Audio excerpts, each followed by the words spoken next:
very quickly, I'm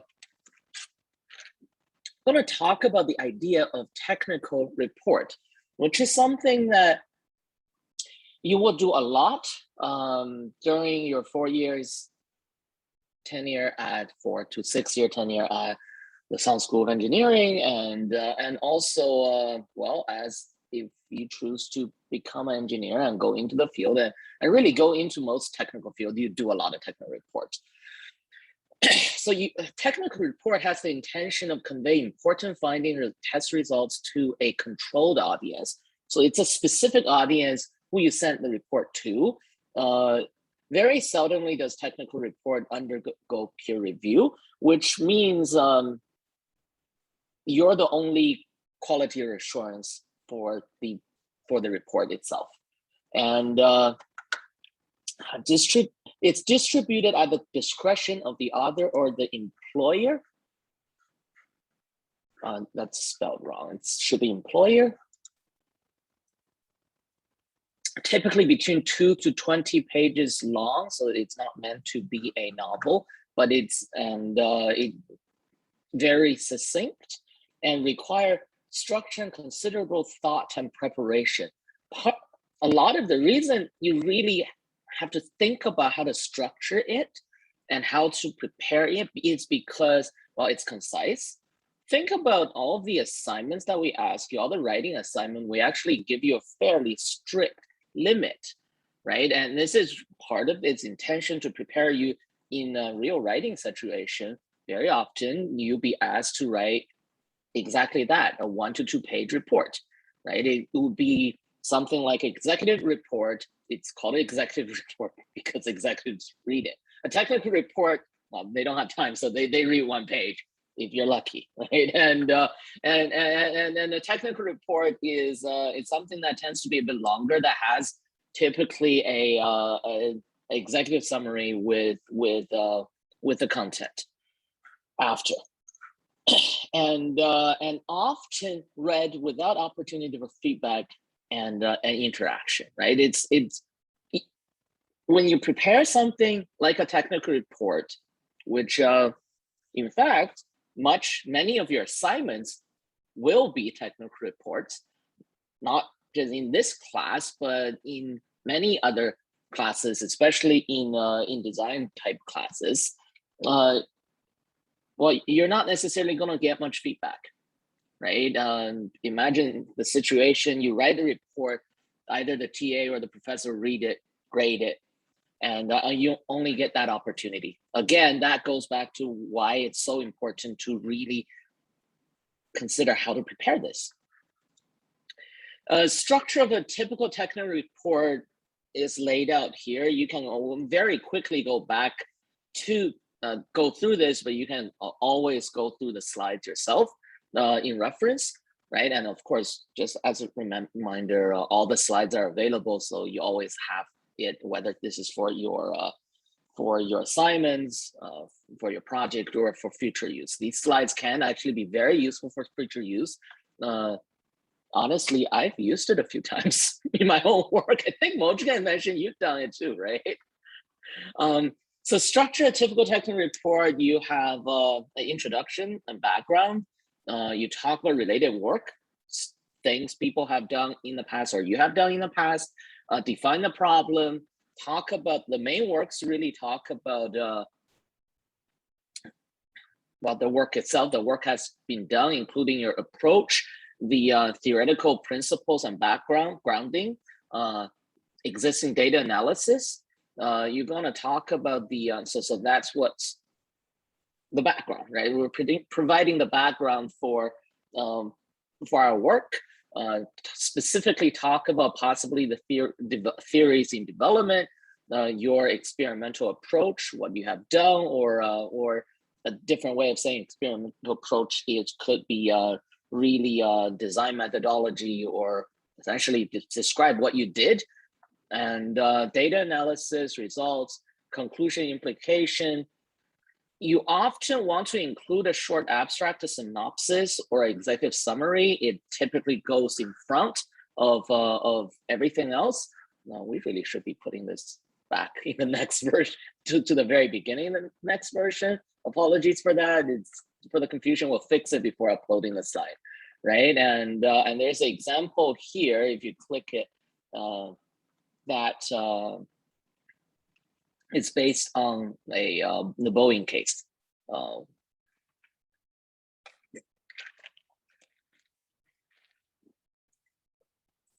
So when we write reports, typically there's really, and this includes all reports, not just technical ones, right? Typically there's 3 different reasons we will write these reports. We want to analyze, so evaluate ideas, actions, objects, and their effect. We want to recommend, right? And this particularly, these things do apply very well to technical report.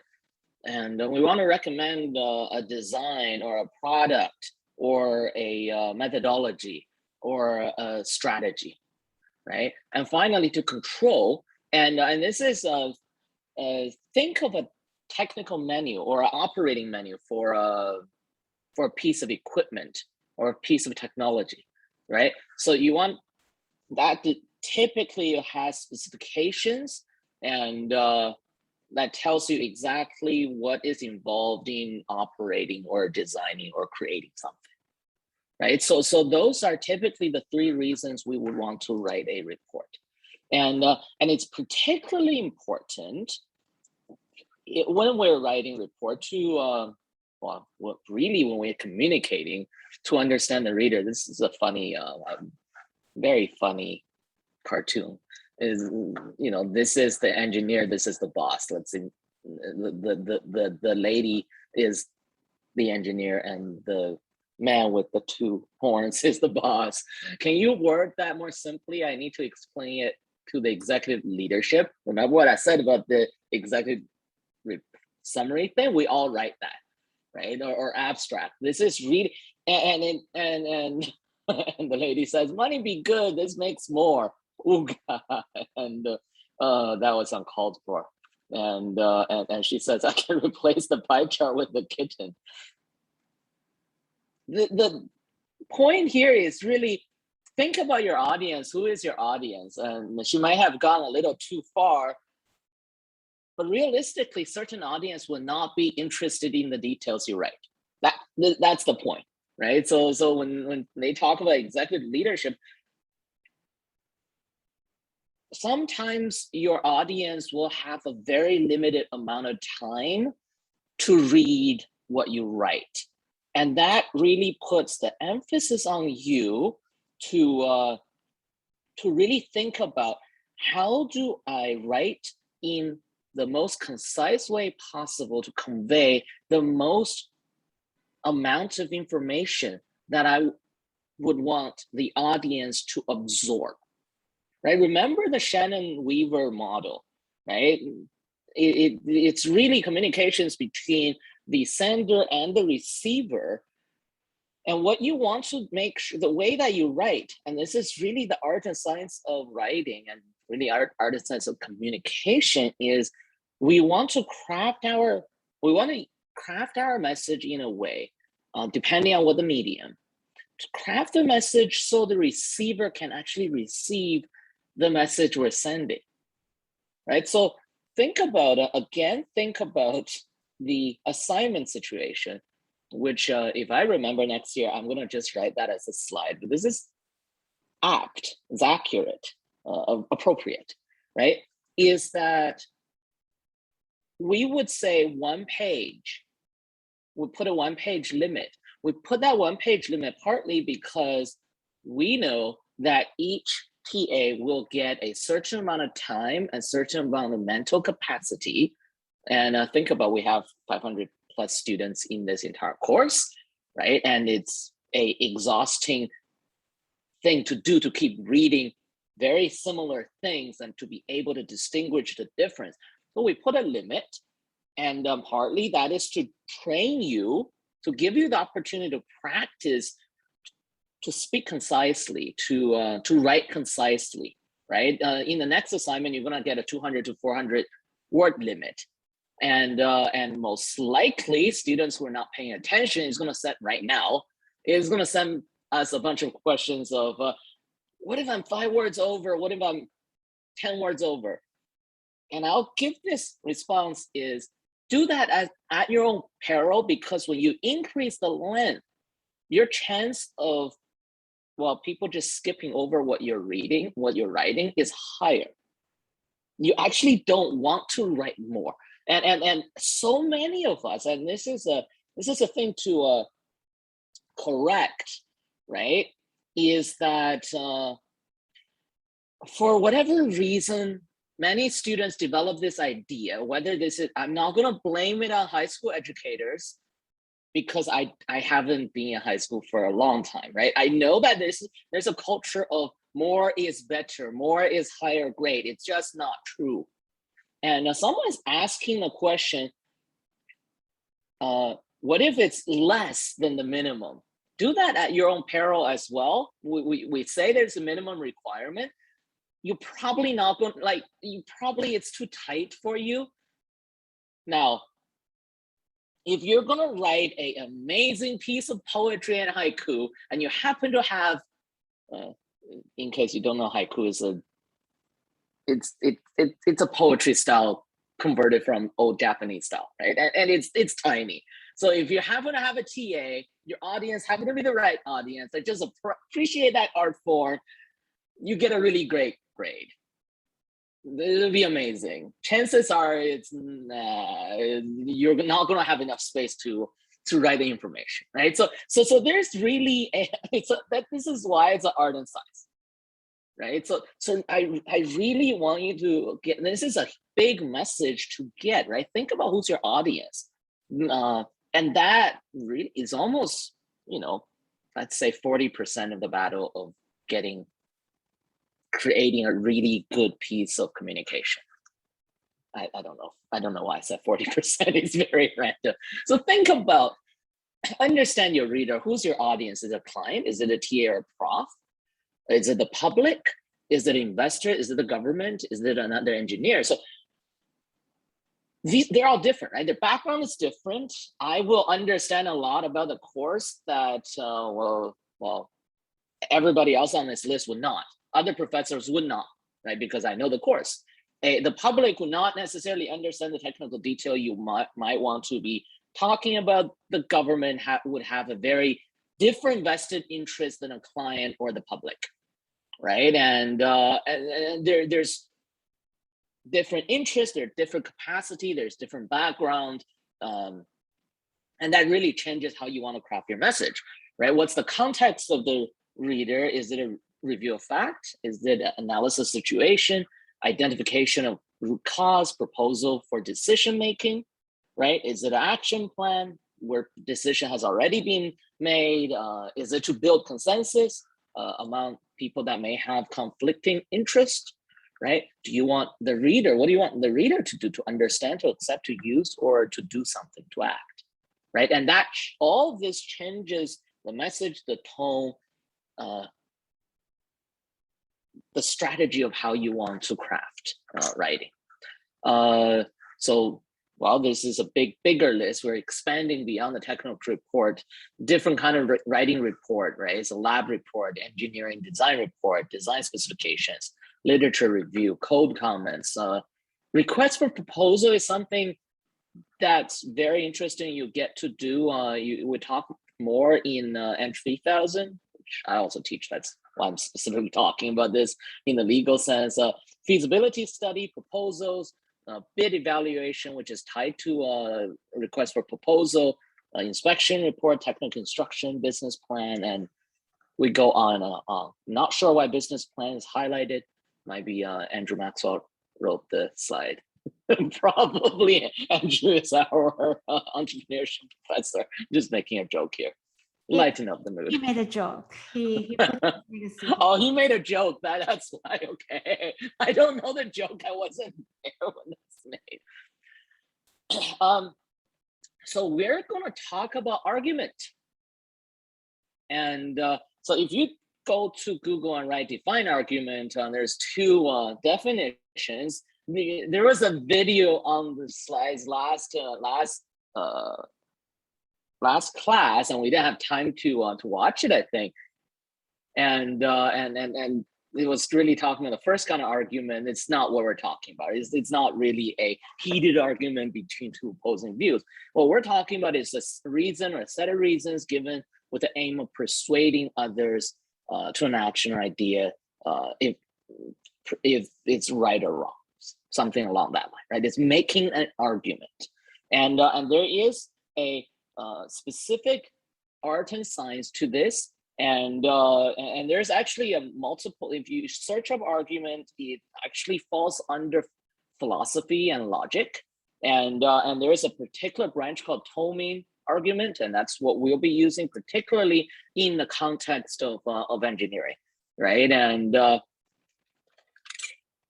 so in a typical engineering setting, argument that we make, for example, let's say I want to make the argument, this is a great piece of technology in my head, right? So that is an assertion, that is a ground, that's claim.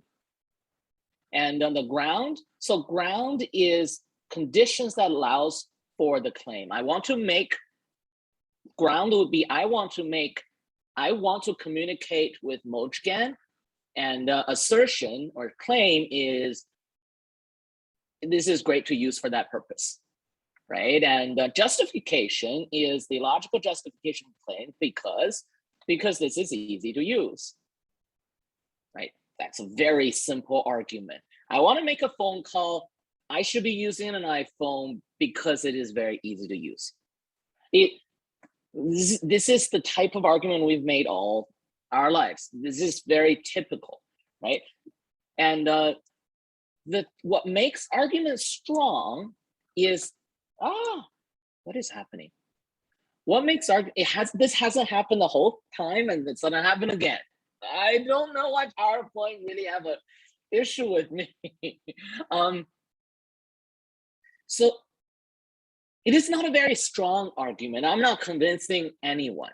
I'm not convincing anyone who doesn't already have an opinion about iPhone versus, say, Android, right? I'm just that's so to make this argument, to strengthen the argument, we want to provide evidence, which is facts that support the logic, qualifiers, so emphasis, limitation, or conditions on the claim, such as in this particular situation, and rebuttal, right? The situation that suspend the claim. So evidence being, this is really, really easy to use because you can use a lot of graphics. I don't know, it's not a very good evidence, but that's an evidence. Qualifier is, unless you want to make a lot of personal modifications, which iPhones don't allow, so use an Android. And rebuttal is, if you don't have cell phone signal, then it's completely useless, right? Now that's something Kai put together on the spot, not necessarily a strong argument, meant to demonstrate what this means. I'll give an interesting example. So a weak argument looks like this, right? So you hear barking and howling in the distance. You make the claim there are dogs nearby. That's the ground and the claim. The justification would be, dogs are animals that bark and howl. A much stronger argument would be very much similar, right? So you hear barking and howling in the distance, there are claims, so chances are there are dogs nearby. So that's a qualifier. And we justify this because dogs are animals that barks, and we know that the neighbor, Tom, has 2 large shepherds. That becomes our evidence. And finally, we have the rebuttal is, unless we're in the wild where there are wolves and coyotes nearby. Right, so, and I love this example more for the visual illustration than anything else. You see how these different pieces fits in together in a structural, logical way. Works for my brain, right? Might help you. Let's go with the more engineering example. Deep learning is making a, let's do this. So deep learning is making major advances in solving problems that have resisted best attempts of the artificial intelligence community for many years. So that's our claim. The justification is it has turned out to be very good at discovering intricate structures in high-dimensional data and is therefore applicable to many domains of science, business, and government. So the justification explains the claim, right?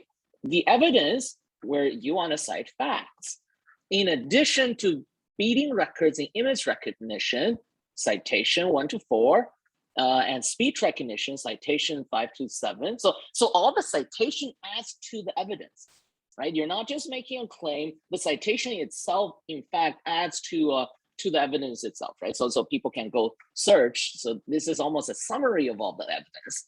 It has beaten other machine learning techniques at predicting the active potential of drug molecules, analyzing particle accelerator data, reconstructing brain circuits, and predicting the effects of mutation in non-coding DNA on gene expression and disease. This is very well-constructed evidence from multiple different angles and multiple different sources, right? And finally, we get to qualifier. And perhaps more surprisingly, deep learning has produced extremely promising results for various tasks in natural language understanding, particularly, that's the qualifier here, particularly topic classification, sentiment analysis, question answering, and language translation. That adds to the qualifier adds to the weight of the evidence or the effectiveness of the evidence, right? I don't know how many words this is. I'm guessing this is probably around 200 words. If you can write something like this for what the assignment that's come up, amazing, fantastic, right? And this was published in Nature. It's the top scientific journal in the world. So now you know that that's what to aim for. No pressure.